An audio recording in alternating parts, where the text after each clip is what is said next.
पड़ोसी मुल्क बांग्लादेश, जहां सत्ता के गलियारे में मोहम्मद यूनुस बैठे हैं। नाम तो उनका एडवाइज़र है, लेकिन काम ऐसे जैसे पूरे देश के भाग्य विधाता हों। बिना जनता का समर्थन, बिना किसी लोकतांत्रिक प्रक्रिया के वो हर अंतर्राष्ट्रीय मंच पर बांग्लादेश के प्रतिनिधि बनकर पहुंच रहे हैं। सत्ता का ये रूप न केवल अजीब है, बल्कि खतरनाक भी। डोनाल्ड ट्रंप, जो अब अमेरिकी राजनीति में वापसी कर चुके हैं, शुरू से ही इस खेल को समझते थे। चुनाव प्रचार के दौरान ही उन्होंने बांग्लादेश में हिंदुओं पर हो रहे अत्याचारों का जिक्र किया था, और आज राष्ट्रपति के तौर पर वापसी के बाद उन्होंने अपने वादे निभाने शुरू कर दिए हैं। अमेरिका हर साल बांग्लादेश को आर्थिक सहायता देता है। ये फंड इंटरनेशनल डेवलपमेंट के नाम पर जारी होता है, लेकिन इसका असली मकसद अमेरिकी हितों को साधना होता है। 2023 में बांग्लादेश को $10 करोड़ की सहायता दी गई थी, लेकिन ट्रंप ने आते ही इस सहायता को रोकने का आदेश दिया।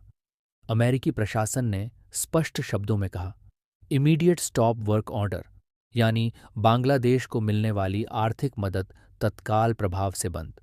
ये वही बांग्लादेश है जिसने भारत के साथ किए गए ऐतिहासिक सहयोग को भुलाकर हिंदुओं के मंदिर जलाए और अल्पसंख्यकों को प्रताड़ित किया। भारत ने जिस देश को 1971 में आज़ाद कराया था, वह अब भारत विरोधी गतिविधियों में लिप्त है। जब ट्रंप सत्ता में आए तो शेख हसीना ने उन्हें एक भावनात्मक पत्र लिखा। उन्होंने पुराने समय की याद दिलाई, जब उनके और ट्रंप के बीच मैत्रीपूर्ण वार्ता होती थी। यह पत्र यह भी संकेत था कि शेख हसीना बांग्लादेश के हितों को अमेरिकी समर्थन के जरिए सुरक्षित रखना चाहती थीं। लेकिन ट्रंप ने बांग्लादेश के वर्तमान राजनीतिक ढांचे को स्वीकार करने से इनकार कर दिया। मोहम्मद यूनुस, जिनका नाम नोबेल पुरस्कार विजेता के रूप में दुनिया जानती है, आज बांग्लादेश की सियासत का चेहरा बन गए हैं। लेकिन सवाल ये है कि बिना किसी लोकतांत्रिक प्रक्रिया के वो सत्ता में कैसे पहुंचे? जवाब है अमेरिकी समर्थन। बाइडेन प्रशासन ने शेख हसीना को कमज़ोर करने के लिए मोहम्मद यूनुस को आगे बढ़ाया। बांग्लादेश में यह राजनीतिक उथल-पुथल डोनाल्ड लू की योजनाओं का नतीजा है। वही डोनाल्ड लू जिन्होंने इमरान खान को सत्ता से बेदखल किया और पाकिस्तान की राजनीति में तूफान खड़ा किया। बाइडेन प्रशासन के इशारों पर उन्होंने बांग्लादेश में एक पपेट गवर्नमेंट खड़ी कर दी। लेकिन अब ट्रंप के सत्ता में आने के बाद ये सारा खेल पलट सकता है। भारत, जो हमेशा से दक्षिण एशिया में स्थिरता का पक्षधर रहा है, भारत ने बांग्लादेश के मसले को ट्रंप प्रशासन के सामने रखा।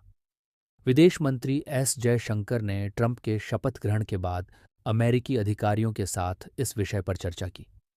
उनका संदेश स्पष्ट था, बांग्लादेश में लोकतंत्र की बहाली और स्थिरता भारत के लिए बेहद जरूरी है। डोनाल्ड ट्रंप का इरादा साफ है। उन्होंने अंतर्राष्ट्रीय मंच पर यह दिखा दिया है कि वो मानवाधिकार और लोकतंत्र के नाम पर होने वाले राजनीतिक खेलों को बर्दाश्त नहीं करेंगे। दूसरी ओर बांग्लादेश की कार्यवाहक सरकार अब आर्थिक संकट में फंसती दिख रही है। ये कहानी सिर्फ बांग्लादेश की नहीं, बल्कि दक्षिण एशिया की भू राजनीतिक परिस्थितियों की है। और इसमें सबसे अहम सवाल ये है, क्या अमेरिका और भारत मिलकर बांग्लादेश को एक नई दिशा देने में सफल होंगे, या फिर यह मुल्क अपनी सियासी खाई में और गहराई तक उतर जाएगा? अगर यह जानकारी अच्छी लगी हो तो चैनल को सब्सक्राइब कर लें। जय हिंद।